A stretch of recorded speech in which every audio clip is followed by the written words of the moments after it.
by Sarah Reading Roald Dahl, The Boy, and it is illustrated by Kristen Blake. So let's get started.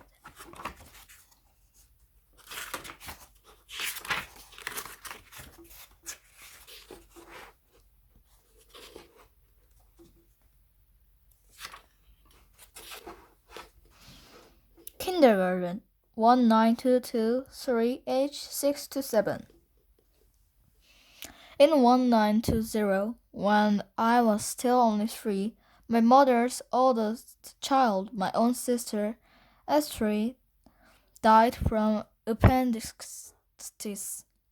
She was 7 years old when she died, which was also the age of my own eldest daughter, Olivia, when she died from measles 42 years later.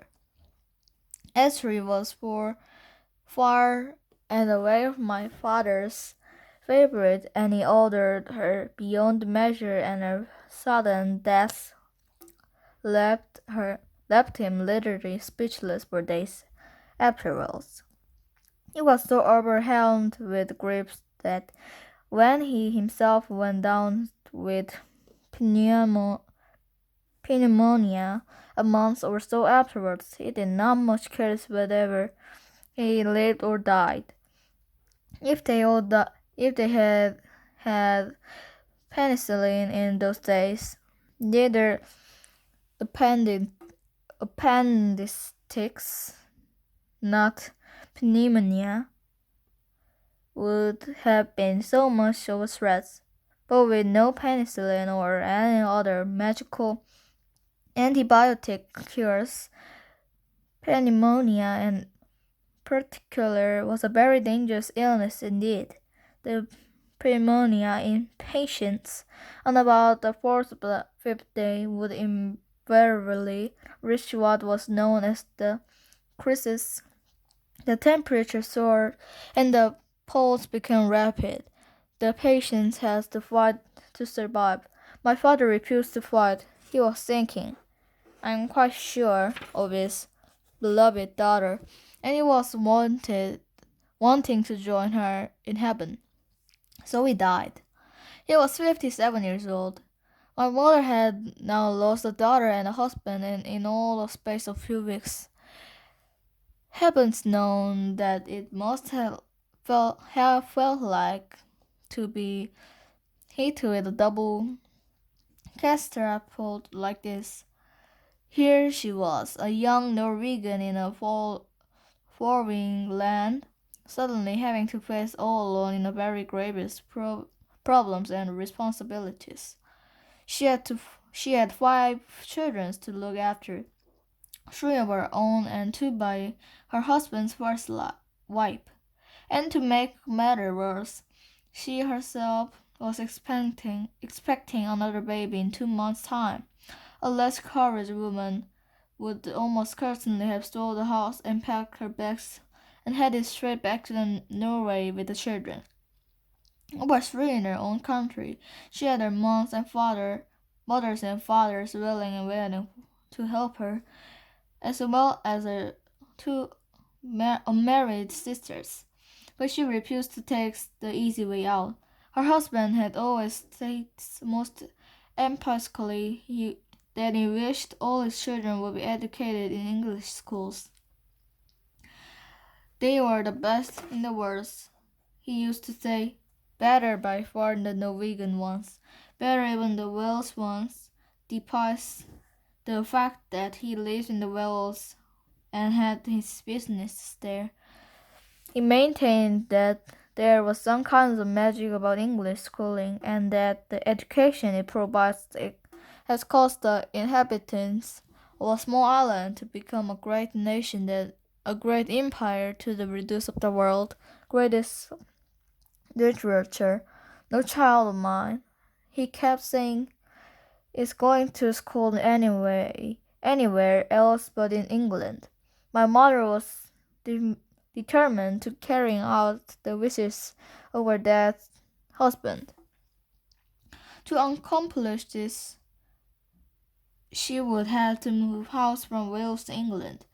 But she wasn't ready for that yet. She must stay here in Wales for a while longer, where she knows people who could help and advise her, especially her husband's great friend and partner, Mr. Anderson. But even she wasn't leaving Wales quite yet. It was essential that she moved to a smaller and more manageable house. She had enough children to look after within having a brother about a farm as well. So as soon as her fifth child, another daughter, was born, and sold the big house and moved to a smaller one a few miles away in Llandaff. It was called Llandaff. It was called Cumberland Lodge, and it was nothing more than a pleasant medium-sized suburban villa. So it was in the Llandaff 2 years later, when I was 6 years old, that I went my first school. The school was a kindergarten run by two sisters, Mrs. Corfield and Miss Tucker, and it was called the Elementary House. It is astonishing how little ones remember about one less before the age of 7 or 8. I can tell you all sorts of things that happened to me from 8 onwards, but only very few before that. I went for whole years to Elementary House, but I cannot even remember what my classroom looks like. Nor can I picture the face of Mrs. Corfield or Miss Tucker, although I am sure they were sweet and smiling. I'd have a blurred memory of sitting on the stairs and trying over and over again to tie one of my shoelaces, but that is all that comes back to me at this distance of the school itself. On the other hand, I can remember very clearly in journeys I made to my forms in the schools because they were so tremendously exciting. Great excitement is probably the only thing that really interests 6 years old boys, and it sticks in his mind. In my case, the excitement enters around my new tricycle. I rode to schools on it every day with my eldest sister riding on hers. No grown-ups came with us, and I can't remember so vividly how the two of us used to go racing at enormous tricycle speed down the middle of the road, and then, most glorious of all, then we came to the corner. We will learn that one side and takes in 2 wheels. This you might realize was in our good old days when the sight of a motor car in the streets was an event, and it was quite safe for tiny children to go tricycling and whooping their way to school in the century of the highway. So much then for my memories of kindergarten 62 years ago. It's not much, but it's all there is left. And today I will end here and stay tuned for the next chapter. See you.